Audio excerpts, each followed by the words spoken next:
আমি শুরু করি মাওলানা রুমি এর একটা গল্প দিয়ে। সে রুমি এবং বিশেষ করে ইয়াংদের খুবই প্রিয় হবেন রুমি নিশ্চয়ই।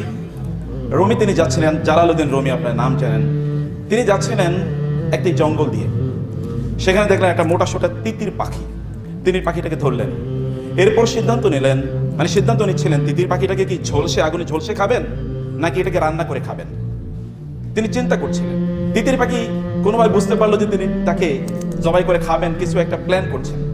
তিতির পাখি তাকে লক্ষ্য করে বলে উঠলেন যে মাওলানা, আপনি তো চিন্তা করছেন আমাকে জবাই করে খাবেন, কিভাবে খাবেন সেটা নিশ্চয়ই প্ল্যান করছেন।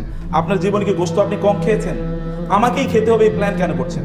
বরং আমাকে ছেড়ে দেন, আমি আপনাকে 3টি উপদেশ দেব। মাওলানা রুমি চিন্তা করলেন ভালোই তো, আচ্ছা আমাকে তুমি বলো। বলে না, আমাকে ছেড়ে দিতে হবে, তাইলে কেবলমাত্র আমি আপনাকে উপদেশ দেব। বলে তোমাকে ছেড়ে দিলে তারপরে তো তুমি চলে যাবে, এরপরে তো তুমি আমাকে ফাঁকি দেবা, তা হবে না, তুমি আমাকে উপদেশ দাও। বলে আচ্ছা ঠিক আছে, আপনি আমাকে ধরে রাখেন, একটা উপদেশ ধরা অবস্থাতেই বাকিগুলো আমাকে ছেড়ে দিয়ে। বলে আচ্ছা বল। বলে প্রথম উপদেশ হলো, তোমার বন্ধু বান্ধব, আত্মীয় স্বজন, পাড়া প্রতিবেশী, পরিচিতরা তোমার কোনো ভালো কাজ দেখলে, আপনার কোনো ভালো কাজ দেখলে তারা হতে পারে আপনাকে বিভিন্নভাবে ক্রিটিসাইজ করবে, আপনাকে বিভিন্নভাবে জ্বালাতন করবে, কথা দিয়ে অথবা আচরণ দিয়ে। আপনি ওইদিকে একেবারে ভ্রুক্ষেপ করবেন না। আপনার জীবনে যে গোল আছে, লক্ষ্য আছে, উদ্দেশ্য আছে, সেটা নিয়ে আপনি কন্টিনিউ চলতে থাকবেন। তাইলে at the end of the journey আপনি সফলতা অর্জন করতে পারবেন। মানব আমি চিন্তা করেন, আরে বাকি তো বিউটিফুল অ্যাডভাইস দিচ্ছে, ভালোই তো, আর চমৎকার তো। বলে বাকি 2টা কিন্তু দেবো না, কি করতে হবে? ছেড়ে দিতে হবে। ও আচ্ছা ঠিক আছে, যাও ছেড়ে দিলাম। এখন গাছের ডালে গিয়ে পাখিটি বসার পর পাখি বলল যে, এবার তিনি বললেন তাহলে দ্বিতীয় উপদেশ যাও। বলে দ্বিতীয় উপদেশ হচ্ছে আপনার জন্য অতীত নিয়ে কোনোদিনই কি করবেন না, অতীত নিয়ে কোনোদিন আফসোস করবেন না। যা চলে গেছে সেটা নিয়ে আফসোস করবেন না, বরং প্রেজেন্ট নিয়ে বাঁচুন, ভবিষ্যৎ নিয়ে পরিকল্পনা করুন। যেমন ধরেন, এখন আপনাকে একটা ঘটনা বলি। এই যে আমার পেটে খুবই দামি 2 কেজি মূল্যবান পাথর ছিল, খুবই দামি। এইটা যদি আপনি আমাকে ধরে রাখতেন এবং জবাই করতেন, ওই পাথর আপনি পেলে আপনার 14 গোষ্ঠী বসে বসে খাইতে পারতো রাজার মতো করে। এই যে আপনি একটা বড় ভুল করেছেন। এটা শোনার পরেই তো রুমির মাথা গরম।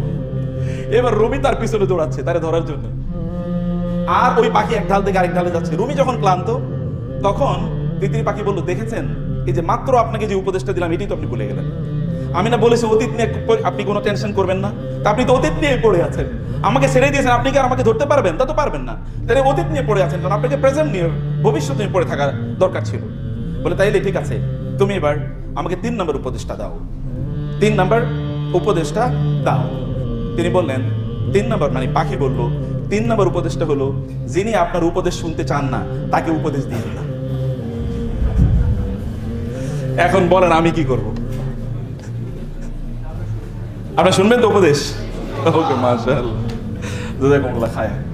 এটা নাসিরউদ্দিন হুজ্জা এক জায়গায় গিয়েছিল, আপনারা জানেন তো। ওইখানে যাওয়ার পর মানে তাকে আসলে বিপদে ফেলতে চেয়েছিল, কারণ যেখানে যান ওইখানে সুন্দর কথা বলেন তিনি, প্রশ্নের উত্তর ভালো করিয়ে দেন।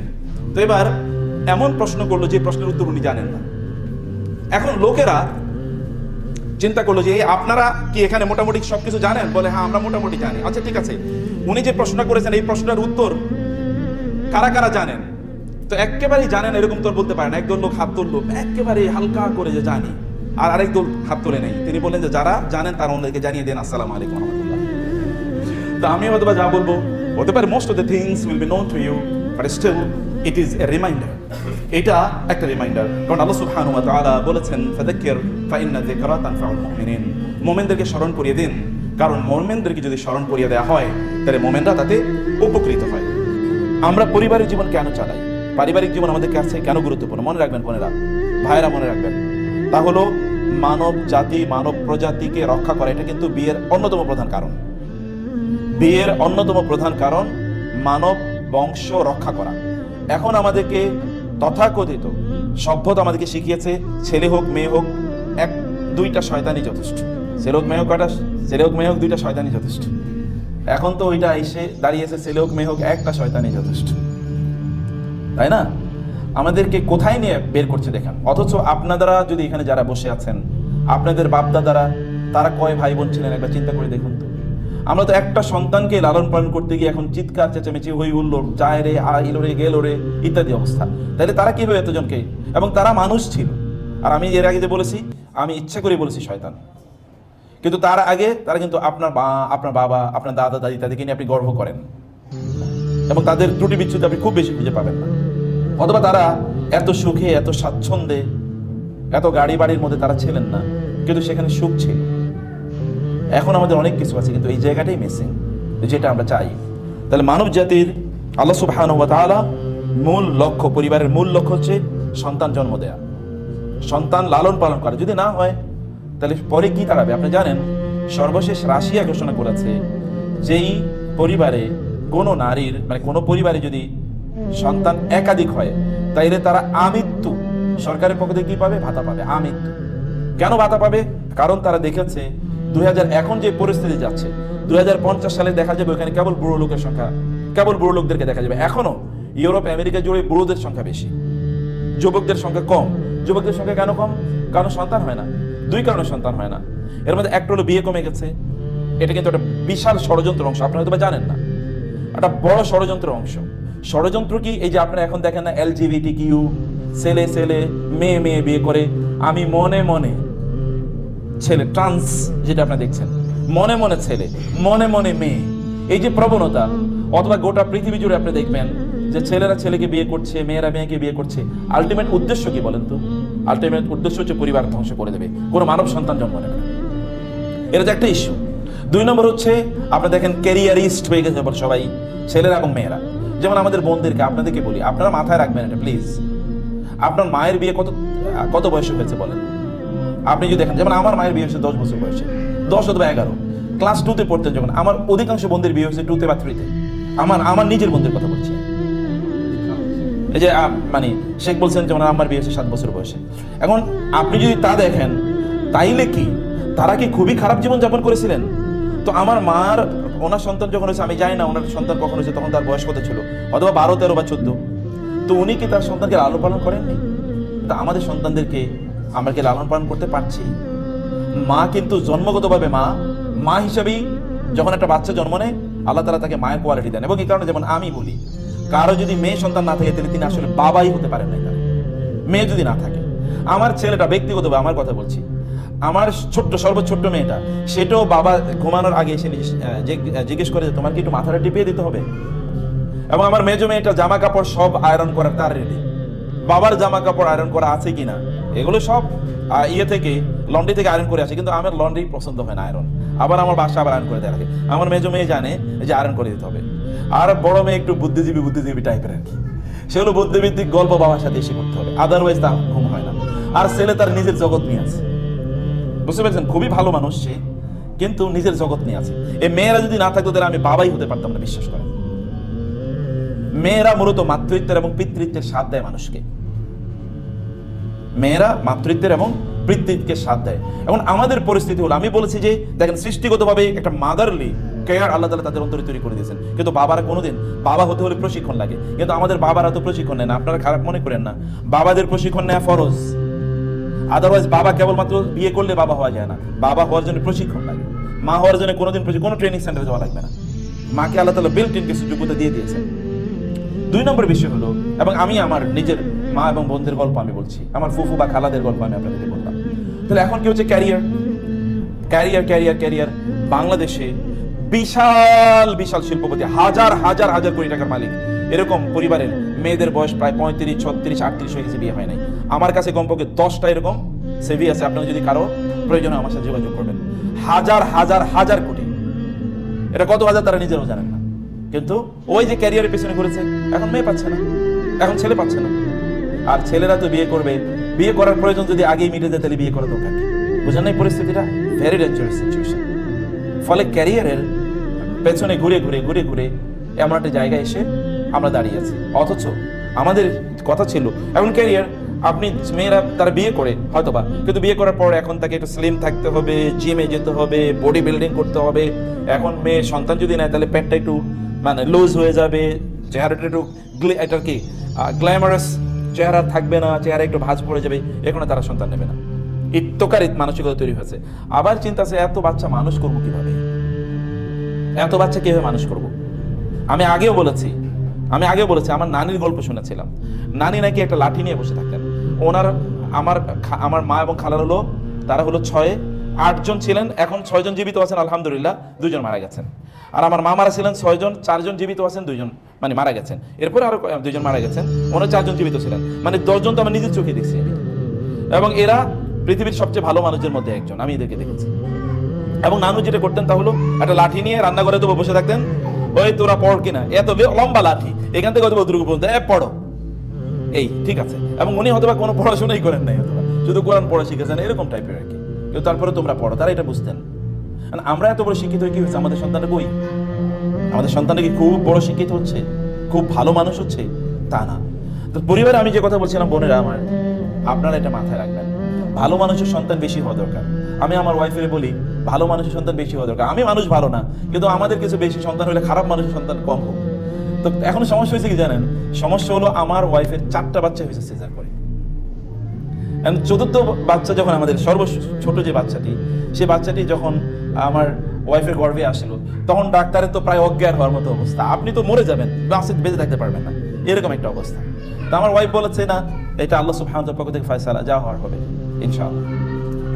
তো এই কারণে আদারওয়াইজ আমাদের যদি আল্লাহ সুবহানাহু ওয়া তাআলা যদি ওনার এরপরে তো আর পেট কাটা যায় না, আর কাটবে কোন দিক দিয়ে, কাটার তো জায়গা নাই, এমন একটা অবস্থা। আমি বলছি ভালো মানুষের সন্তান বেশি হওয়া দরকার, আদারওয়াইজ খারাপ মানুষের সন্তান গোটা পৃথিবী ভরে দেবে। আমি আপনাদেরকে বলবো, বোনেরা বাজারে যাবেন, সুন্দর সুন্দর বই আছে, আমাদের আজকে 2টা বই আছে এখানে। এটা হচ্ছে মায়েরা, আসলে সোনালী যুগের এই যে বড় বড় মানে ইসলামিক স্কলার যাদের কথা বললাম, তাদের মায়েরা কিভাবে তাদের সন্তানকে লালন পালন করেছে তার উপর একটা বই। আর একটা হলো গোটা জীবন জুড়ে নাসিহা দরকার আমাদের, কোন পদ্ধতিতে আমাদের জীবনটা পরিচালনা করব। দুটো বই আপনারা নিয়ে যাবেন, এটা মাস্ট রিড, বাসায় বসে পড়বেন, বাচ্চাদেরকে নিয়ে পড়বেন, পড়াবেন, এবং অন্যদেরকে আপনারা গিফট করবেন, আত্মীয়স্বজনদেরকে, বোনদেরকে গিফট করবেন, বান্ধবীদেরকে গিফট করবেন, অন্য কিছু গিফট করছেন, হাদিয়া, বই, মানে অন্য কিছু যেটা আপনারা ঈদের সময় দিতেন, বাবাকে বই, 1-2টা বই তাদেরকে দেন, কালচার তৈরি হোক। আমি আমার জীবনে দেখেছি বাংলাদেশের একজন বড় ইসলামী ব্যাংকের প্রতিষ্ঠাতা সহ ইসলামিক ইউনিভার্সিটিগুলোর প্রতিষ্ঠাতার মধ্যে একজন, এত বড় স্কলার বাংলাদেশে খুব কম এসে আমাকে বলতে, চাচা আমি প্রতি মাসে 30-40 হাজার টাকা বই গিফট করি। আমি বললাম, সুবহানাল্লাহ, সাদাকায়ে জারিয়ার কি বিশাল বড় কাজ। বান্ধবীদেরকে বই গিফট করেন, তাদেরকে বলেন কিভাবে তারা ভালো মানুষ হবে, আর তারা ভালো মানুষ কিভাবে বানাবে, এটা তাদের মধ্যে তৈরি করা, ওদের মধ্যে সেলফ এস্টিম তৈরি করা, বাচ্চাদের মধ্যে সেলফ এস্টিম। আল্লাহ তাআলা আপনাদের মধ্যে বারাকা দান করুন, আল্লাহুম্মা আমিন। আচ্ছা, যারা সিদ্ধান্ত নিতে পারেন নাই, সিদ্ধান্ত নেয়ার জন্য কি লাগে জানেন? সিদ্ধান্ত নেয়ার জন্য লাগে পার্সোনালিটি, স্ট্রেংথ, এবং লাগে পৌরুষত্ব। পৌরুষত্ব কিন্তু একটা কোয়ালিটির নাম, এটা কেবলমাত্র শরীরের একটা পার্টিকুলার অর্গান আছে, এই কারণে আমি পুরুষ, দেখেন তো, এটা না। পুরুষ হওয়ার জন্য পার্টিকুলার অর্গান না হলেও পৌরুষ হওয়া যায়, এটাকে বলে পৌরুষত্ব। Even the women can also become রিজাল, যেখানে আল্লাহ তাআলা বলেছেন, মিনাল মুমিনিনা রিজালুন লা তুলহিহিম তিজারাতুন ওয়ালা বাইউন আন যিকরিল্লাহি ওয়া ইকামিস সালাতি ওয়া ইতাইজ যাকাত ওয়া ইয়াখাফুনা ইয়াওমান তাতাকাল্লাবু ফীহিল কুলুবু ওয়াল আবসার। আল্লাহ বলেছেন, একদল মানুষের মধ্যে একদল পুরুষ আছে। একজন পুরুষ মানে কিন্তু এই আমরা যাকে বলছি পুরুষ, এখানে কোনো নারী নাই এরকম না। পুরুষ মানে যে একটা স্পেশাল কোয়ালিটি আছে, যারা সিদ্ধান্ত নিতে পারে, এবং যে সিদ্ধান্ত নেয় তারা জীবন দিয়ে হলে সেই সিদ্ধান্ত ওরা বাস্তবায়ন করে, এটা হচ্ছে পুরুষ। এবং আল্লাহ তাআলা appreciated them in the holy Quran. Allah কোরআনে তাদের প্রশংসা করেছেন এবং বলেছেন যে রিজালুন মিনাল মুমিনিনা রিজালুন, এমন একদল লোক আছে যারা ঈমানের দাবি করে এবং তারা পুরুষ। লা তুলহিহিম তিজারাতুন ওয়ালা বাইউন আন যিকরিল্লাহ, তাদের ব্যবসা বাণিজ্য, তাদের চাকরি বাকরি, any engagement, any preoccupation, any business, any job, any service, nothing, কোনো কিছুই তাদেরকে আল্লাহ সুবহানাহু ওয়া তাআলা মুখী হওয়া, আল্লাহর ব্যাপারে চিন্তা করা, আল্লাহর জিকির করা, আল্লাহকে রিমেম্বার করা, আল্লাহকে স্মরণ করা এবং সালাত আদায় করা, যাকাত আদায় করা ইত্যাদি করা থেকে তাদেরকে বিরত রাখে না। তারা আল্লাহকে বলে না যে একজন চমৎকার একটা বিজনেস ডিল হবে, এখন আল্লাহ তোমার একটু পরে স্মরণ করবো, আগে বিজনেস ডিল স্মরণ করি। তারা এই কথা বলে না যে একটু কাস্টমার চলে এসেছে, কাস্টমারকে আগে সার্ভিস দিই, তোমার পরে সার্ভিস দেব। তারা এই কথা বলে না। They give priority to Allah because Allah subhanahu wa ta'ala is the owner and the possessor of everything. তারা আল্লাহকে প্রাধান্য দেয়, কারণ আল্লাহ তারা তাকে সৃষ্টি করেছে, তার সবকিছু আল্লাহ সৃষ্টি করেছে। তার যদি কোনো সুখ অথবা সম্পদ থাকে, এটার মালিক কে? আপনি কি বিশ্বাস করেন এটার মালিক কে? কে মালিক বলেন তো, একটু জোরে বলেন তো। আল্লাহ। সবকিছুর মালিক কে? লিল্লাহি মুলকুস সামাওয়াতি ওয়াল আরদ মালিকাল মুলকি তুতিল মুলকা মান তাশা ওয়া তানজিউল মুলকা মিম্মান তাশা। সম্মানিত ভাই, আপনাদেরকে একটু উজ্জীবিত করতে চাইছিলাম। দুপুরবেলা তো ঘুমানোর সময় নাকি? দুপুরবেলা ঘুমানোর সময় না, কাইলুলা। এই কারণে অনেকে হয়তো ঘুমিয়ে পড়ছেন কিনা একটু আপনাদেরকে উজ্জীবিত করতে চাইলাম। এক নম্বর, আমি কয়েকটি পয়েন্টে আপনাদেরকে একটু দৃষ্টি আকর্ষণ করবো। তাসমিয়া কসমেটিক্স অ্যান্ড টয়লেটস লিমিটেডের আজকের এই অসাধারণ আয়োজনে আমি আসতে পেরে আমার নিজকে সৌভাগ্যবান মনে করছি। এবং আমাদের সম্মানিত তাওহিদ আহমেদ ভাইকে দেখলে আমি নিজে অনুপ্রাণিত হই যে একজন মানুষ একেবারে শূন্য থেকে এত বিশাল বড় একটা প্রতিষ্ঠান কিভাবে তৈরি করেছে। আলহামদুলিল্লাহ, হি is a living legend and living example for all of us. আমাদের জন্য একজন অনুকরণীয়, অনুসরণীয়, যাকে দেখে আমরা ইন্সপায়ার্ড হতে পারি। এরকম একজন মানুষের সান্নিধ্যে আসা, তার সাথে বসা, তার সাথে গল্প করা, I love to meet him, sit with him, এবং তার সাথে গল্প করতে আমি ভালোবাসি। এবং এই কারণে এখানে আসার ব্যাপারে আমার আগ্রহ অনেক অনেক ছিল। 2 নম্বর বিষয়, এখানে আমি খুব ভালোবাসি আরেকজন মানুষকে, আহমদ আমিন ভাই, brand manager of this company. এবং একজন মানুষ কিভাবে একটা প্রতিষ্ঠানকে একেবারে অন্তর থেকে, হৃদয়ের গভীর থেকে ধারণ করতে পারে, he is a living example. এবং আপনারা তো আছেনই। I love every one of you for the sake of Allah. Allah সুবহানাহু ওয়া তাআলার জন্য আপনাদেরকে, আপনাদের ঈমানের কারণে, আল্লাহর কারণে আপনাদেরকে ভালোবাসি। আল্লাহ তাআলা আপনাদেরকে এর জন্য উত্তম বিনিময় দান করুন। সম্মানিত ভাইরা এবং বোনেরা, একটু মনোযোগ দিয়ে শুনবেন। Mobile is of. অনুগ্রহ করে অন্যদিকে তাকাবেন না। আমি আপনাদের বেশি সময় নেব না, আমার হাতে খুব কম সময়। আমি বেশি সময় নেব না। I will speak for 10 minutes only. 10 minute কথা বলবো এবং 10 মিনিট মনোযোগ দিয়ে শুনবেন তো ইনশাআল্লাহ। 1 নম্বর কথা হচ্ছে, মুসলমানদেরকে ব্যাপক পরিমাণ সম্পদের মালিক হতে হবে। এটা 1 নম্বর কথা। মুসলমানদেরকে সকল সম্পদের কি হতে হবে? মালিক হতে হবে। আল্লাহ তাআলা বলেছেন, ওয়ালাকাদ কাতাবনা ফিজ জাবুরি মিন বাদি যিকরি আন্নাল আরদা ইয়ারিসুহা ইবাদিয়াস সালিহুন। আমি আসমানি কিতাবগুলোতে এই কথা বলে দিয়েছি, এই জমিনের প্রকৃত মালিক, এই পৃথিবীর মালিক হচ্ছে দিনদার লোকেরা, আল্লাহওয়ালা লোকেরা, নামাজি লোকেরা, যাকাত যারা দেয়, হজ যারা করে, যারা মানুষের প্রতি অন্যায় আচরণ করে না, হালাল ভাবে জীবন যাপন করে, এই সকল ব্যক্তিরা এই জমিনের মালিক। এটা আমি আসমানি কিতাবে লিখে দিয়েছি। এখন যারা এই জাতীয় দিন প্র্যাকটিস করে, মুসলমান বলে নিজেদেরকে দাবি করে, তারা যদি একটু চেষ্টা করে, তাহলে এই জমিনের মালিক আমি তাদেরকে বানিয়ে দেব। এটা কে বলছেন? আল্লাহ তাআলা বলছেন। তাইলে আমাদের লাগবে কি বলেন তো? কেবল লাগবে চেষ্টা। কেবল লাগবে চেষ্টা। যদি আপনি চেষ্টা করেন, এই জমিনের মালিক আল্লাহ তাআলা আপনাদেরকে বানিয়ে দেবেন। আরবের মরুভূমিতে রাসূলুল্লাহ সাল্লাল্লাহু আলাইহি ওয়াসাল্লাম এসেছেন, কিছুই নাই আরবে, নাথিং ইজ দেয়ার। রব্বানা ইন্নী আসকানতু মিন যুররিয়াতি বিওয়াদিন গায়রি জি জারইন ইনদা বাইতিকাল মুহাররাম রব্বানা লিইয়ুকিমুস সালাহ।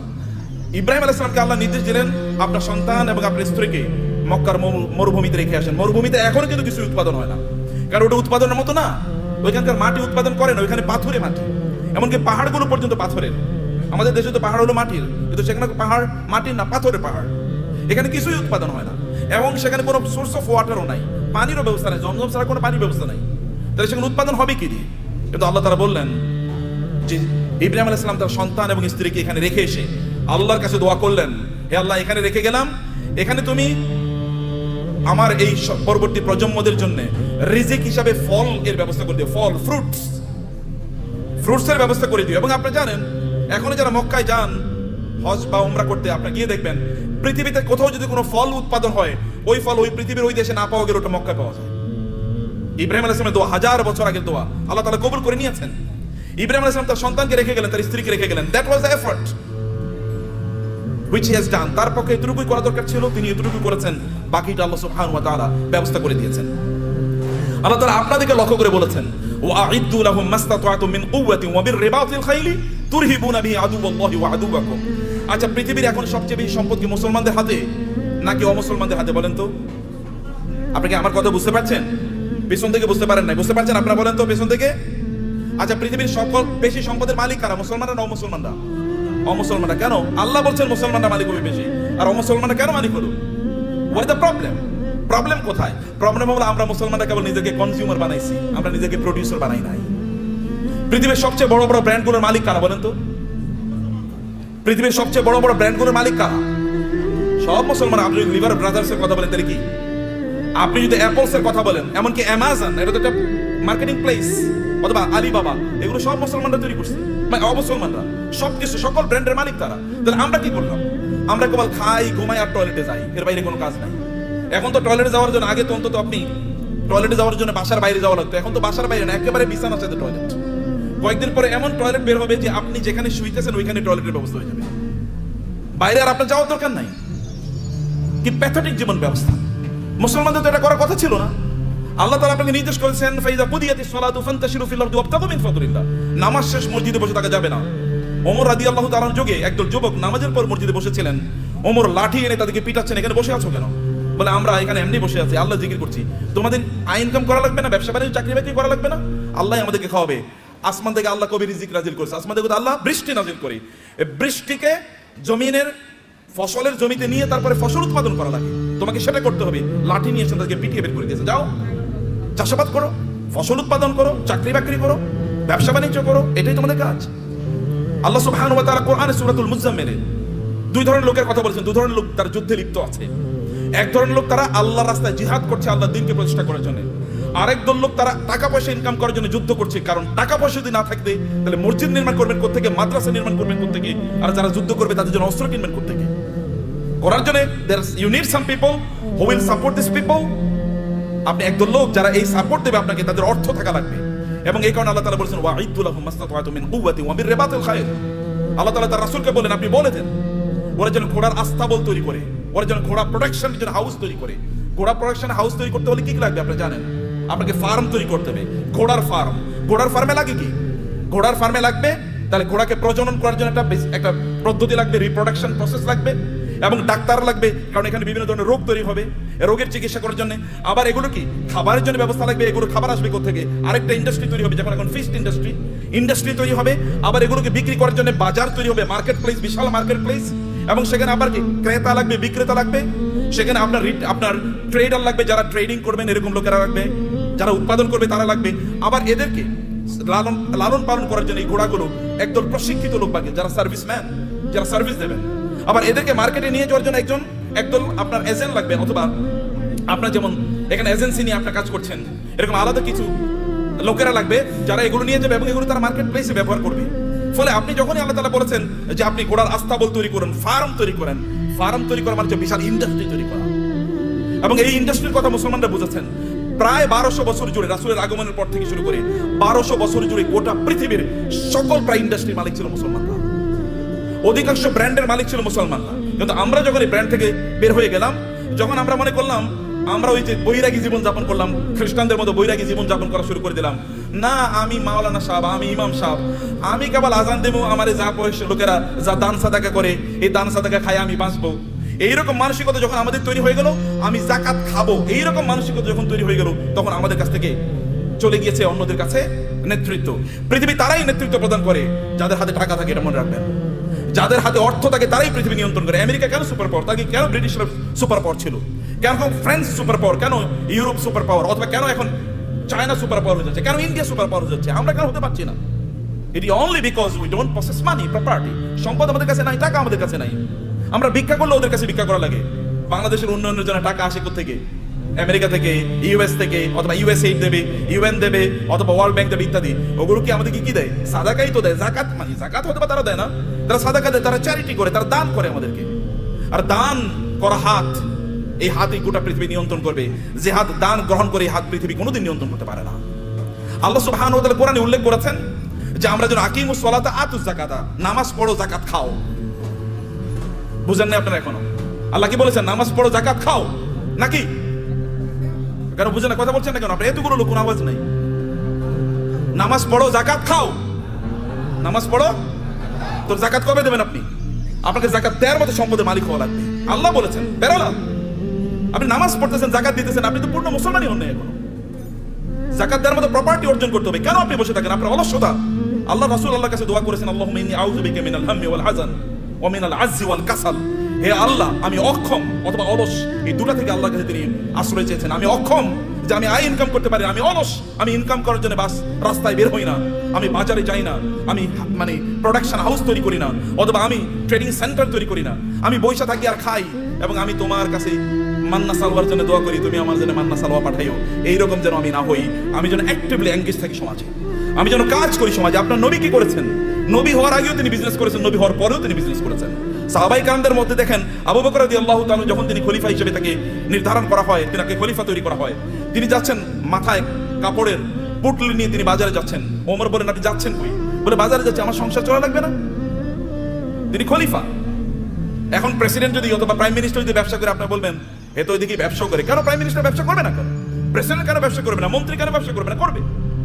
ব্যবসা তো আমাদেরই করা উচিত, কারণ আমরা inherently by born, by virtue of our identity, আমরা মুসলিম হওয়ার কারণে, কোরআন ধারক এবং বাহক হওয়ার কারণে আমাদেরকে বিজনেস করা লাগবে। আমাদেরকে সম্পদ উপার্জন করার জন্য আমাদেরকে এই পদ্ধতি আবিষ্কার করা লাগবে আমাদেরকে, সম্মানিত ভাইরা। কিন্তু এটা হলো একটা দিক, কিন্তু এই সম্পদ যেন আমাকে কারুনের মতো না বানিয়ে ফেলায়। সম্পদ যেন কি না করে কারণে যদি, তাহলে এক নাম্বার কথা হচ্ছে আপনি নামাজও পড়বেন না, জাকাতও দেবেন। এখন থেকে আপনাকে সিদ্ধান্ত নিতে হবে যে এই রমাদান থেকে আপনি জাকাত দিতে পারবেন, এরকম চেষ্টা আপনি শুরু করবেন ইনশাআল্লাহ। নাকি বলেন ভাই? আপনার এলাকায় আপনি সবচেয়ে বড় ধনী হন, সমস্যা কি? সম্পদ উপার্জন করা কি হারাম নাকি? সম্পদ উপার্জন করা হারাম? নো, সম্পদ উপার্জন করা তো ফরজ, ইনকাম করা ফরজ, ইনকাম করা ফরজ। ইসলাম প্রচারে সবচেয়ে বেশি অবদান কার ছিল? আবু বকর। আবু বকরের যে মক্কায় ধনী কে ছিল? ইসলাম প্রচারের ক্ষেত্রে সবচেয়ে বেশি অবদান ছিল খাদিজাতুল কুবরা রাদিয়াল্লাহু তাআলা আনহা। খাদিজাতুল কুবরার চেয়ে মক্কায় ধনী নারী কে ছিল? ইসলাম প্রচারের ক্ষেত্রে, ইসলাম প্রতিষ্ঠার ক্ষেত্রে ওসমান ইবনে আফফান রাদিয়াল্লাহু তাআলা আনহু সবচেয়ে বেশি অবদান ছিল। এখনো আরবে, সৌদি আরবে, এখনো মদিনাতে ওসমান ইবনে আফফানের নামে এখনো ওইরকম বাগান আছে, যে বাগান থেকে এখনো যে উৎপাদন, এগুলো এখনো দিনের কাজে লাগে, এখনো চ্যারিটি হিসেবে সারা পৃথিবীতে সেগুলো টাকা পৌঁছে যায়। এখনো যে মক্কায় যে ক্লক টাওয়ার আপনারা দেখেন, এটা কিন্তু সাদাকা, এটা কিন্তু ওয়াকফের। এখানকার টাকা যা ইনকাম, এগুলো কিন্তু মানব কল্যাণে, আপনাদের দেশে হয়তো এখানকার কল্যাণের টাকা চলে আসে। তা আপনাকে তো এরকম অর্থবৃত্তের মালিক আপনাকে হওয়া দরকার, অর্থ ইনকাম করতে হবে, ফরজ। এর কারণে আপনি তখন, কারণ এদের অবস্থা দেখেন, আবু বকরের মতো গোটা পৃথিবীর সকল মুসলমানকে যদি একত্রিত করা হয়, আবু বকরকে যদি একত্রিত করা হয় রাদিয়াল্লাহু তাআলা আনহু, তাইলেও আবু বকরের আমলের দাড়িপাল্লাটা অনেক ভারী হয়ে যাবে। কেবল ইবাদত করে, এই তথাকথিত, এই যে কথিত যে ইবাদত আছে, এই রিচুয়াল, আপনি নামাজ পড়লেন, কোরআন তেলাওয়াত করলেন, ইত্যাদি ইত্যাদি, এর মাধ্যমে এই জায়গায় যাওয়া যায় না। You need financial contribution to the establishment, to the preaching and the propagation of Islam. ইসলামকে মানুষের কাছে পৌঁছে দেওয়ার জন্য আপনার অর্থনৈতিক অবদান লাগবে। এই অবদানের কারণে আল্লাহ সুবহানাহু ওয়া তাআলা নামাজকে যেমনিভাবে ফরজ করে দিয়েছেন, তিনি আমাদের জন্য যাকাতকেও ফরজ করে দিয়েছেন। এখন আপনি বলবেন যে আমি টাকার মালিক হলে যেন যাকাত দেবো। আল্লাহ বলছে তুমি টাকার মালিক হয়ে যাকাত দাও, তোমার জন্য ফরজ। টাকার মালিক হয়ে যাকাত, আল ইয়াদুল উলিয়া খায়রুম মিনাল ইয়াদিস সুফলা। দানের হাত আল্লাহর কাছে প্রিয়। যে ব্যক্তি দান করে তার যে মর্যাদা, যে নেয়ার মধ্যে কি সওয়াব আছে নাকি? যে ঠিক আছে ভাই, আপনি ভিক্ষা করেন রাস্তায়, ভাই আমার একটু দেন না, এরপর আপনার আমলনামায় কেবল সওয়াব ঢুকতে থাকবে, সওয়াব ঢুকতে থাকবে নাকি? তাহলে সবাই ভিক্ষা, এবং মুসলমানরা প্রায় ভিক্ষার জাতি হয়ে গেছে। মাহফিল করলেও ভিক্ষা লাগে, মসজিদ বানাইলেও ভিক্ষা লাগে। কেমন অবস্থা এটা? এটা কেন আপনি করলেন? আপনারা কেন ইসলামকে এরকম জায়গায় নিয়ে আসছেন? আমরা কেন নিয়ে আসছি? আমি আলেমদের কথা বলছি, আপনাদের বলছি না। কেন এই জায়গায় নিয়ে আসবেন? এই জায়গায় আলার কথা ছিল না। You do something in order earn money, আপনি মর্যাদার সাথে পৃথিবীতে বেঁচে থাকবেন, আপনি দেবেন, এরকম জায়গায় আপনি যাবেন। ওমর রাদিয়াল্লাহু আনহু যুগে যাকাত নেওয়ার মতো লোক পাওয়া যায় নাই। মুসলমানদের অবস্থা দেখেন, মরুভূমিতে, আফ্রিকাতে লোকজন আফ্রিকা থেকে যাকাতের টাকা নিয়ে এসে ওমর রাদিয়াল্লাহু আনহুর কাছে আসে। ওমর বলে এগুলো কি? বলে যাকাতের টাকা। এখানে নিয়ে আসছে কেন? মদিনাতে যাকাত নেওয়ার মতো কোনো লোক নাই, মক্কায় যাকাত নেওয়ার মতো কোনো লোক নাই। হায়, আমাদের আফ্রিকাতে তো যাকাত নেওয়ার মতো কোনো লোক নাই। করবো কি? আফ্রিকাতে যাকাত নেওয়ার মতো কোনো লোক নাই যখন মুসলমানদের শাসন চলেছে। এখন আমরা সব জায়গায় ভিক্ষা। আফ্রিকা মানে হচ্ছে ভিক্ষুকের জাতি, অথবা আন্ডার ডেভেলপ, লিস্ট ডেভেলপড, অথবা সবচেয়ে অনুন্নত দেশ। বাংলাদেশ মানে হচ্ছে ফকিরের দেশ, আমরা এরকম মনে করে থাকি। আপনাদেরকে দায়িত্ব নিতে হবে এই বাংলাদেশের মুসলমানদেরকে, অথবা এই সমগ্র জাতিকে অবশ্যই দারিদ্র থেকে অথবা এই ভিক্ষাবৃত্তি থেকে জাতিকে উদ্ধার করতেই হবে আমাদেরকে। এবং কিছু ব্র্যান্ড ডেভেলপ করেন, ডু সামথিং। এটাও ইবাদত। বিজনেসের চেয়ে বড় ইবাদত নাই। বিজনেসের লোকেরা জান্নাতে নবী রাসূলের সাথে থাকবে। আল্লাহ রাসূল বলেছেন, যারা বিজনেস করে, সৎ বিজনেস করে, তারা নবী রাসূলদের সাথে থাকবে জান্নাতে। অন্যরা কিন্তু এরকম থাকতে পারবে না। আমার মতো এরকম খালি দাওয়াত দিয়ে গেলাম আর আপনার কাছে আসলাম, আশা করছি কিছু টাকা দিলে এরপরে আমার সংসারটা চলবে, আছে কিনা এরকম? আপনার প্রফেশন কি? ব্যবসা কি? আপনার চাকরি কি? বলে আমি ওয়াইজ হলো আমার চাকরি। ওয়াইজ কোনো চাকরি নাকি?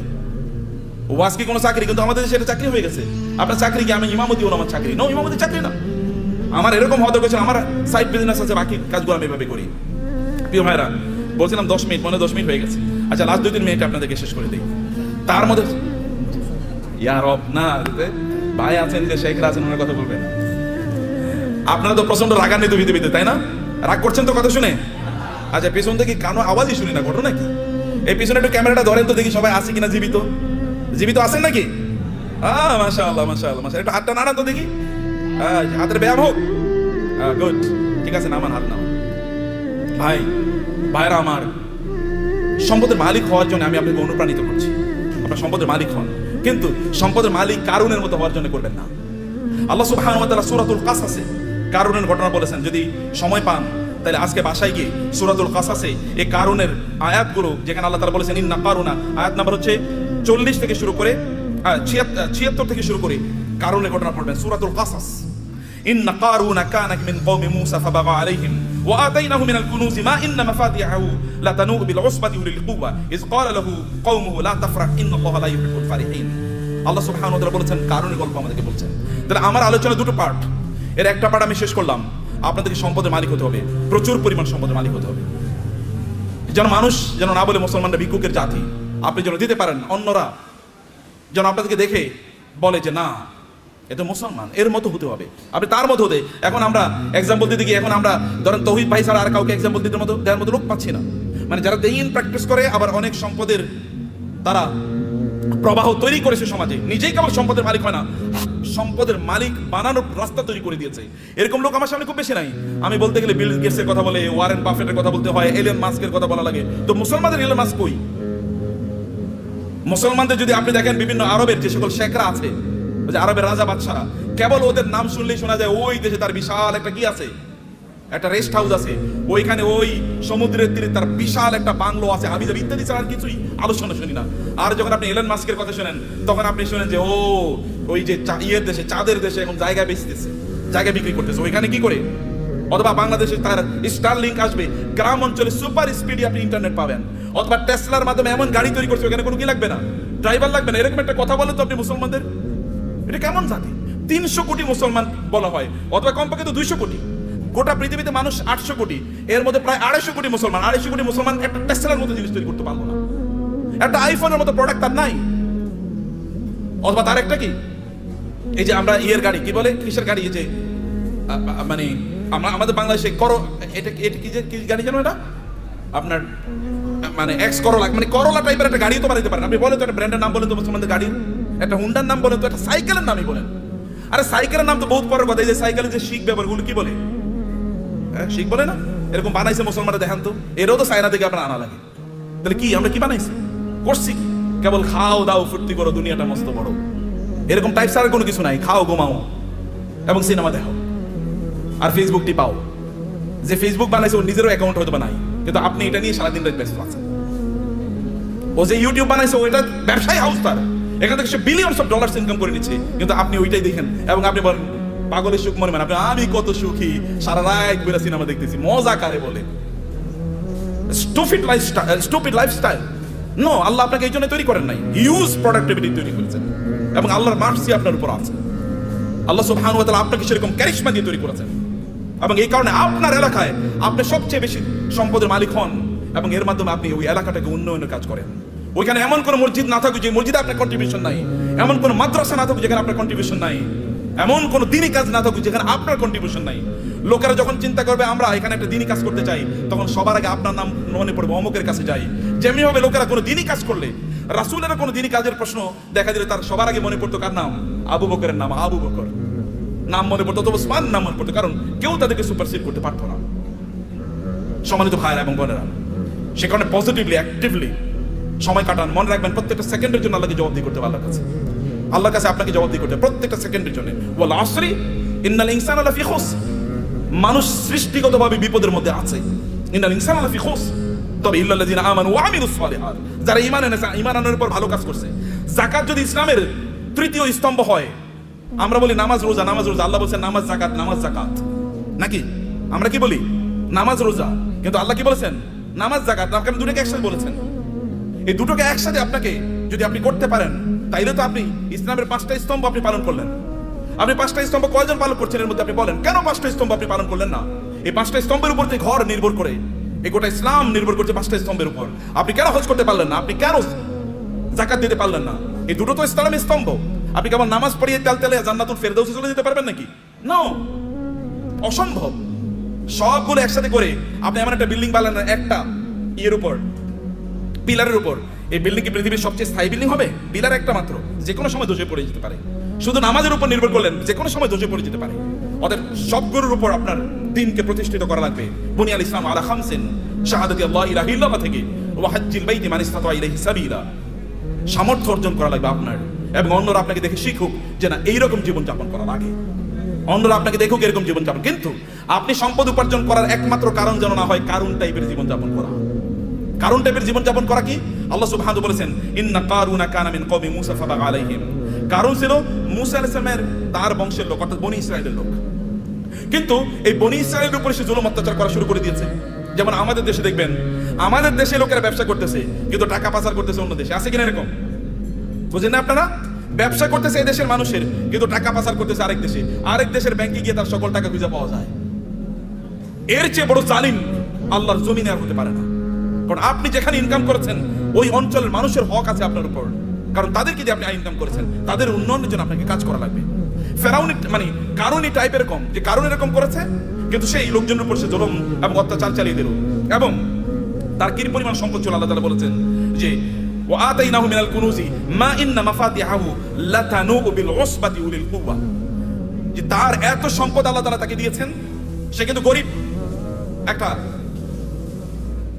জাতির একজন, গরিব জাতি মানে হচ্ছে বনি ইসরাইল। বনি ইসরাইল কিন্তু কৃতদাস, ফেরাউন তাদেরকে কৃতদাস বানিয়ে রেখেছিল, তাদেরই একজন, কিন্তু প্রচুর পরিমাণ সম্পদের মালিক হয়েছে। সম্পদের মালিক হয়েছে এদের মাঝে ব্যবসা করার কারণে, ব্যবসা করার মাধ্যমে। কিন্তু এবং তার এত পরিমাণ সম্পদ যে তার সম্পদগুলো সোনা দানা এগুলো যেই সিন্ধুকে রাখতো, ওই সিন্ধুকগুলোর চাবি বহন করার জন্য একটা বিশাল গ্রুপ অফ পিপল লাগতো। কি পরিমাণ তার সিন্ধুক ছিল, কি পরিমাণ সম্পদ ছিল তার। এরকম সম্পদ এর মালিক হওয়ার পরে এরপরে তিনি কি করেছেন? তিনি প্রচন্ড অহংকারী জীবন যাপন করতেন, আনন্দ ফুর্তি নিয়ে ব্যস্ত থাকতেন। ভালো করে শুনুন, আপনাদের গল্প বলছি। আনন্দ ফুর্তি কি অনেক টাকা। অতএব আজকে ফ্যামিলি সহ চিন্তা করতো আজকে আমরা কক্সবাজারে ট্যুরে যাবো। ওকে, কক্সবাজারের ট্যুর শেষ, মজা শেষ, ওইখানে আনন্দ ফুর্তি করে আগামীকাল আমরা সাজেকে যাবো, সাজেকের মজা শেষ সিলেটে যাবো, সিলেটের মজা শেষ সিঙ্গাপুরে যাবো, সিঙ্গাপুরের মজা শেষ আমেরিকা যাবো, না এরপরে কানাডাতে যাবো। একটার পর একটা কেবল ঘুরে বেড়াচ্ছে, আনন্দ ফুর্তি করছে, আর ফেসবুকে পোস্ট দিচ্ছে আলহামদুলিল্লাহ আমি খুব ভালো আছি। এরকম যখন পোস্ট দেয় তখন কি হয়? আপনি কেবল আনন্দ ফুর্তি করে বেড়াচ্ছেন। এবং এই সবচেয়ে সুন্দর সিনেমা কোনটা এসছে? চলো সিনেফ্লেক্সে আমরা গিয়ে সিনেমা দেখে আসবো। সিনেফ্লেক্সে ঢোকার আগে এরকম একটা বিশাল বড় ফেসবুকে একটা পোস্ট দিয়ে বললো এখন মাত্র সিনেফ্লেক্সে আমি ঢুকতেছি সিনেমা দেখার জন্য। মানুষের দেখাচ্ছে তার প্রচুর পরিমাণ সম্পদ, এবং বিশাল গাড়ি হাঁকিয়ে যখন তিনি গ্রামে যান ওইখানে উইন্ডো খোলেন না, অথবা তার এলাকায় যখন যান তখন তিনি মহা অহংকারী, কেউ তার কাছেও আসতে পারে না। অনেক পরিমাণ সম্পদ আর আছে, এটা কেবলমাত্র নিজের ভোগ বিলাসের জন্য তিনি ব্যবহার করছেন এবং ব্যয় করছেন। কেবল নিজের ভোগ ছাড়া অন্য কোনো কিছু নাই তার নিজের, কারণ সে নিজে মনে করে যে আমি ইনকাম করেছি, আমি নিজেই ভোগ করবো। এবং কারণ কিন্তু একই কাজ করেছে। কারণকে তার সম্প্রদায়ের লোকেরা বলেছে তুমি এত অহংকার করো না, তুমি এত আনন্দ ফুর্তি নিয়ে ব্যস্ত থেকো না, তুমি যিনি তোমাকে সম্পদ দিয়েছেন তার প্রতি কিছু কৃতজ্ঞ থাকো। ওয়াবতাগি ফীমা আতাকাল্লাহু দারাল আখিরাহ, আল্লাহ তোমাকে যে সম্পদ দিয়েছেন এই সম্পদকে ব্যবহার করে আখিরাত অর্জন করো, অর্থাৎ জান্নাত অর্জন করো। সম্পদ ব্যবহার করে অধিকাংশ লোকই জান্নাত অর্জন করে না, জাহান্নাম অর্জন করে। বলেন তো অধিকাংশ লোকের কি অবস্থা? জাহান্নাম। কিন্তু তাসমিয়া কসমেটিক্স আপনারা যারা আছেন সম্পদকে উপার্জন করে জাহান্নাম অর্জন করবেন না আপনারা ইনশাআল্লাহ। কারণ আপনাদের সামনে আল্লাহর রহমতে এমন একজন লিডিং এক্সাম্পল আছেন। আমি তাওহীদ ভাইয়ের কথা আরো বলি, এত বেশি কাজ করেন তিনি দিনই, এটা আপনারা হয়তো বা জানেন না, আমি কিছু জানি। দ্য আইস মানে টিপ অফ দি আইসবার্গ, মানে বিশাল বড় অথবা পাথর আপনার কি বলে আপনার এই যে সামান্য একটু হয়তো আমি জানি, তার চেয়ে বেশি আমি জানি না। বরফের বিশাল খণ্ডের সামান্য একটু আমি জানি, এক ড্রপস অফ ওয়াটার, অথবা তার চেয়ে বেশি করে আল্লাহ তাআলা কবুল করে নেন। আমি বেশি প্রশংসা করতে চাই না, আপনাদেরকে বলতে চাই প্রিয় ভাইরা, আপনাদেরকে যে কথাটা বলতে চাই আপনারা শুনুন। সম্পদ উপার্জন করেছেন কেবল নিজের জন্য না। যখন কারণকে বলা হলো তুমি এরকম অহংকার করো কেন, তখন সে বলে আমার সম্পদ আমার নিজের যোগ্যতা আমি অর্জন করেছি, উপার্জন করেছি, আমি অহংকার করবো না, আমি আনন্দ ফুর্তি করবো না। আমার তো থাকবে গাড়ি একটা না, গাড়ি 10টা থাকবে। এবং আপনি মানে খাবেন হচ্ছে এতটুকু, কিন্তু আপনি 10 জনের খাবার আপনি নষ্ট করবেন। আপনার লাগবে একটা, কিন্তু আপনি 10টা ব্যবহার করছেন। আপনার শার্ট আছে প্রায় 200, কোনটা যে কবে পড়বেন আপনি জানেন না। যদি প্রতিদিন একটা করে পড়েন তাইলে এরপরে সর্বশেষ শার্টটা পড়ার জন্য 3 বছর পরে শার্ট পড়তে পারবেন। এইভাবে আপনি আপনার লাইফস্টাইল তৈরি করে রেখেছেন। এটা ছাড়া আপনি কোনো কিছুই বুঝেন নাই, এবং মানুষকে আপনি দেখিয়ে বেড়ান আপনি কি পরিমাণ সম্পদের মালিক হয়েছেন। সম্পদের মালিক ব্যক্তি তার নিজের যোগ্যতা হতে পারে না। আপনি তাওহীদ ভাইকে জিজ্ঞেস করে দেখেন, সম্পদের মালিক হওয়ার জন্য আল্লাহর স্পেশাল অনুমোদন লাগে, আল্লাহর রহমত লাগে। আল্লাহর রহমত না দিলে কোনোদিন কেউ সম্পদের মালিক হতে পারে না। চেষ্টা করে সম্পদের মালিক, আপনি প্রচুর পরিশ্রম করবেন, এই কারণে সম্পদের মালিক হবেন এটা নয়। নাহলে রিকশাওয়ালারাই সবচেয়ে বেশি সম্পদের মালিক হতো, অর্থাৎ দিন মজুররাই সবচেয়ে বেশি সম্পদের মালিক হতো। নো, আল্লাহ সুবহানাহু ওয়া তাআলা আপনাকে দেন পরীক্ষা করার জন্য। কিন্তু আপনি এই সম্পদ, আমি এই কথা আপনাকে বলবো না যে টাকা ইনকাম করেন আর কেবল কথিত আল্লাহ সুবহানাহু ওয়া তাআলার রাস্তায় ফি সাবিলিল্লাহ ছাড়িয়ে আপনি এটাকে ব্যবহার করেন, আমি তা বলছি না। আমি বলছি হারাম কাজে এগুলোকে ব্যবহার করেন না, সিনেমা দেখার জন্য ব্যবহার করবেন না। লেটেস্ট কি সিনেমা তৈরি হয়েছে এটা নিয়ে কিনে নিয়ে আসো এবং সবাইকে আনন্দ ফুর্তি করে বেড়াবেন, অথবা আপনার ছেলে মেয়ে ওয়াইফ ইত্যাদিকে নিয়ে বাচ্চাদেরকে নিয়ে আপনি যাবেন বিভিন্ন জায়গায় বেড়ানোর জন্য, আনন্দ ফুর্তিতে মেসে থাকবেন, লাল পানি খাবেন অথবা জুয়া খেলবেন অথবা অন্যান্য ফুর্তি ফ্যাশন করে বেড়াবেন। সেখানে কোনো দিনী পরিবেশ নাই, দিনী কোনো আচরণ নাই, এবং এর মধ্যে আপনি আনন্দ খুঁজে বেড়াচ্ছেন। আপনার টাকা আপনি এইভাবে ব্যয় করছেন। এই অর্থ ব্যয়ের মাধ্যমে আপনি জান্নাত কিনছেন না জাহান্নাম কিনছেন? আপনি কিনছেন জাহান্নাম, অথচ আল্লাহ অনুগ্রহ করে আপনাকে সম্পদ দিয়েছেন। আপনার সম্পদ ব্যবহার করে আপনি জান্নাত কেনেন? এগুলোকে হালাল উপায় ব্যবহার করলে আপনার জান্নাত কেন হয়ে যায়? আপনি হালাল ভাবে চলেন, নো প্রবলেম। এমনকি আপনার স্ত্রীর জন্য যদি আপনি গোলাপ ফুল কিনে নিয়ে যান, সেটাও আপনার জন্য কি? সেটাও কি সওয়াব? বলবে নতুন ফতোয়া নিয়ে আসছে। নতুন ফতোয়া? এটাই পুরান ফতোয়া, এটাই পুরান ফতোয়া। আপনার স্ত্রীর জন্য আপনি টাকা ইনকাম করেছেন, স্ত্রীর জন্য গোলাপ ফুল কিনে নিয়ে যান, তার জন্য নতুন একটা আইটেম কিনে নিয়ে যান এবং তাকে খুশি করেন, কারণ তাহলে আপনার সংসার ঠিক থাকবে, আপনার সন্তানটা ঠিক মতো চলবে। এটাও কি? এটাও দিনদারি, এটাও ইবাদত। অথবা আপনি হালাল পথে আপনার সম্পদগুলো ব্যবহার করেন, এর মাধ্যমে আপনি ওয়াবতাগি ফিমা আতাকাল্লাহু দারাল আখিরা ওয়ালা তানসা নাসিবাকা মিনাদ দুনিয়া। আমি বলি না আপনি সাজেকে যাবেন না, আমি বলি না সিলেটে যাবেন না, আমি বলেছি ওখানে যান এবং আপনার সন্তানকে নিয়ে আপনি সেখানে জামাতের সাথে নামাজ আদায় করুন। লোকেরা দেখুক যে পর্যটনে এসেও তারা কি করছে, জামাতে তারা নামাজ আদায় করছে, মিস করছে না। আপনি বিচে তখন যান যখন নামাজের সময় না, লোকেরা দেখুক যে তিনি নামাজকে প্রায়োরিটি প্রদান করছেন। লোক ওইখানে গিয়েও আপনি দান সাদাকা করুন, লোকেরা দেখুক যে লোকটা আল্লাহ সুবহানাহু ওয়া তাআলাকে আনন্দ করতে এসে আল্লাহকে বলেন নাই, আল্লাহকে তিনি তার প্রায়োরিটির মধ্যে রেখেছেন। ওখানে আপনি গিয়েছেন, এখন অর্ধ উলঙ্গ হয়ে আপনি ঘুরবেন না। আপনার স্ত্রী তিনি সেখানে পর্দার মধ্যে থাকবেন না, আপনি তাকে দেখিয়ে দেখিয়ে শোপিসের মতো চিড়িয়াখানার চিড়িয়ার মতো তাকে এরকম দেখায় দেখায় বেড়াবেন, এরকম করবেন না। তাইলে আপনি কি হলো, আপনার সম্পত্তি আপনি জান্নাত উপার্জন করলেন, জাহান্নাম আপনি উপার্জন করলেন না। আপনার সম্পদের কারণে অন্যকে ছোট তুচ্ছ তাচ্ছিল্য করে দেখবেন না, দেখাবেন না। আপনার ড্রাইভার তাকে তুই করে বলা, আপনার সন্তান তাকে তুই করে বলে, আপনি তুই করে বলছেন। আপনার বাসায় বুড়ো মহিলারা কাজ করে, তাদেরকে আপনি তুই করে বলছেন, আপনি নিজেও তুই করে বলছেন, আপনার বাচ্চারও তুই করে বলে। এটা কেমন কথা হলো? তিনি তো আপনার মায়ের সমান বয়সের, আল্লাহ তাকে না দিয়ে পরীক্ষা করছেন, আপনাকে দিয়ে পরীক্ষা করছেন। লাইফস্টাইলে অহংকার যদি কেউ করে, তাহলে কারণের অবস্থা কি হয়েছিল? এত ব্যাপক পরিমাণ সম্পদ, লোকেরা তাকে দেখলে বলতো, আহা কারণের মতো যদি সম্পদ আমার থাকতো, আমাদের থাকতো। কিন্তু কোনো এক সময় কারণের এই আনকন্ট্রোল জীবন যাপনের কারণে আল্লাহ তাকে ধ্বংস করে দিয়েছেন, মাটির নিচে তাকে এবং তার সম্পদকে মাটির নিচে পুঁতে দিয়েছেন। তখন লোকেরা বলো, আল্লাহ আমাদেরকে বাঁচিয়েছেন, আমরা কারণের মতো হই নাই, আল্লাহ আমাদেরকে বাঁচিয়েছেন। সম্মানিত ভাইরা, আপনার সম্পদের প্রতি অন্যের অধিকার আছে, এই অধিকারগুলো দান করুন। মনে করবেন আল্লাহ যদি আপনাকে দেয়, তাহলে আপনার লাইফস্টাইল কেমন বাড়াবেন না। আগে গাড়ি ছিল সাধারণ গাড়ি, এখন আপনি মার্সিডিজ বেঞ্জ কিনবেন, মার্সিডিজ বেঞ্জে এখন চলেন, এখন BMW কিনবেন। BMW এখন এগুলো শেখেলে, এগুলো এখন ছোট লোকেরা ব্যবহার করে। এখন আপনার একটা প্রাইভেট জেট লাগবে, এখন আপনার প্রাইভেট জেটেও চলে না, এখন আপনার কি লাগবে? এখন আপনি বাংলাদেশ থাকেন, এখন আপনি ধরেন কোথাও আপনি এই দেশে এরকম ছোট দেশে মানুষ থাকে নাকি? এখন আপনি অন্য দেশে চলে গেছেন, এখানে আপনি আসেনও না, এখানকার মানুষের প্রতি আপনার কোনো দায়ও নাই, দায়িত্ব নাই। এখানকার টাকা পয়সা লুট করে, ব্যাংকের টাকা লুট করে এবার আপনি অন্য দেশে গিয়ে পালিয়ে চলে গেছেন। এরকম যেন কোনো অবস্থা না হয়। আপনাকে নিশ্চয়ই আপনাকে এই দেশের মানুষের প্রতি আপনার যে দায় আছে, এই দায়িত্ব আপনাকে পালন করতে হবে। আমি এই বলার কথা বলে আপনাদেরকে শেষ করছি প্রিয় ভাইরা। তাহলে এক নম্বর যে সম্পদের মালিক হন এবং হালালভাবে পবিত্রভাবে সম্পদের মালিক হন। মালিক অর্জনের চেষ্টা করুন, দিনরাত যা কাজ করবেন। আপনি যদি সম্পদের মালিক অর্জনে দৌড়ান, এই দৌড়টাকে আল্লাহ সুবহানাহু ওয়া তাআলা ইবাদত হিসেবে আপনার আমলনামায় লিখে দেবে। এবং দুই নম্বর বিষয় হচ্ছে, যা আয় ইনকাম করছেন এগুলো কেবল আপনি নিজের জন্য করছেন এরকম না, মানুষের সাথে ভাগাভাগি করেন। অন্যের অধিকার আছে, পাড়া প্রতিবেশীর অধিকার আছে, আত্মীয় স্বজনের অধিকার আছে। আপনার আত্মীয়রা তারা খারাপ অবস্থায় আছে আর আপনি পশ লাইফ লিড করেন, আপনি মুসলমান না? আপনার এতটুকু সামান্য আত্মমর্যাদা নাই, আপনার মানবিকতা নাই, মানবিক মূল্যবোধ নাই। কিয়ামতের দিন আল্লাহর সামনে দাঁড়াবেন, আল্লাহ আপনাকে বলবে, তুমি এত ভালো জীবন যাপন করেছো আর তোমার আত্মীয়রা না খেয়ে মারা গিয়েছে। সেদিন কি উত্তর দেবেন? সেদিন বলবেন, আল্লাহ আমার আবার দুনিয়া পাঠাও, আমি দুনিয়ায় প্রচুর পরিমাণ দান সাদাকা করিবার আমি আখিরাতে আসতে চাই। কিন্তু সেদিন আর পৃথিবীতে আল্লাহ তাআলা আমাদেরকে ফেরত পাঠাবেন না, কারণ দুনিয়া একবার, দুনিয়া কি একবার। সম্মানিত ভাইরা, আমি এগেইন আমাদের তাওহীদ ভাইয়ের প্রতি কৃতজ্ঞ যে এই অনার আমাকে দেওয়ার কারণে। বারাকাল্লাহু ফিকুম, থ্যাংক ইউ ভেরি মাচ। আর তাসমিয়া হারবাল তো আমার খুবই প্রিয় প্রতিষ্ঠান, এই জন্যে যে একটা প্রতিষ্ঠান দিনের আবহে থেকে কিভাবে বড় হতে পারে, এটা একটা এক্সাম্পল। এবং আপনারা এর সাথে লেগে থাকেন, নিজেরা এটাকে আরো বড় করেন, নিজেরা অনেক বড় হন ভাইরা, অনেক বড় হন। এই গোটা পৃথিবীর সম্পদ যদি ভালো মানুষের হাতে থাকে, তাইলে কি ওগুলো দিয়ে সিনেমা বানাইবো বলেন তো? আচ্ছা, আমাদের তৌহিদ ভাই কি ওনার টাকা দিয়ে সিনেমা বানাইবো কোনোদিন? নাটক বানাবে? এলজিবিটিকে প্রমোট করবে? অশ্লীলতাকে প্রমোট করবে? কোনো কিছু করবে না। হলে ভালো কাজে চলবে, অথবা এই যে আপনাদের জন্য ব্যয় হবে, অথবা দেশের উন্নয়নে যেটা কাজে লাগবে। এরকম মানুষের হাতে সম্পদ থাকা উচিত এবং আপনি নিজকে ওইরকম একজন রোল মডেল তৈরি করেন, এরকম একজন মানুষের পরে। এটা কিন্তু আল্লাহর নির্দেশ। আমি কিন্তু আল্লাহর কথাগুলো আপনাকে বলে গেছি আমার ভাষায়, আল্লাহর ভাষায় তো আমি বলতে পারবো না, আমার ভাষায় আল্লাহর কথাগুলো আপনাদের ব্যাখ্যা করলাম। হে আল্লাহ, তুমি এই আয়োজনটাকে কবুল করে নাও, আজকের এই কনফারেন্সকে কবুল করে নাও, এই তাসমিয়া হারবালকে তুমি কবুল করে নাও আল্লাহ, এবং এটাকে বাংলাদেশের লিডিং বিজনেস হাউস হিসেবে কবুল করে নাও আল্লাহ। আল্লাহ, এখানে যারা এর সাথে সম্পৃক্ত আছেন বিভিন্নভাবে, আল্লাহ সবাইকে তুমি কবুল করে নাও আল্লাহ, এবং সবার ব্যবসার মধ্যে তুমি বারাকা দান করো আল্লাহ। আর এরা সবাই যেন অন্যদের জন্য রোল মডেল হতে পারে, অন্যদের জন্য আদর্শ হতে পারে আল্লাহ। সবাইকে তুমি সেই স্ট্রেংথ এবং স্টামিনা দান করো আল্লাহ। আমাদের সবাইকে আমাদের সম্পদ দিয়ে যেন আমরা আখিরাতে তোমার কাছে যেন একটা ঘর বানাতে পারি। আল্লাহ তোমার কাছে আমাদের জন্য ঘর বানায় দিন, আমরা সেভাবে আমাদের সম্পদগুলোকে যেন ব্যয় করতে পারি এবং অন্যের প্রতি আমাদের যে দায় আছে, দায়িত্ব আছে, মানুষের প্রতি আমাদের যে দায় আছে সেটা যেন আমরা পালন করতে পারি। আমাদের সম্পদের কারণে যেন আমরা অহংকারী না হয়ে উঠি, আমরা কেবল যেন শো অফ না করি, আমি দেখাই যে আমার এরকম আছে এবং অন্যরা এটা দেখে ইনফেরিয়রিটি কমপ্লেক্স, এটা যেন না হয়।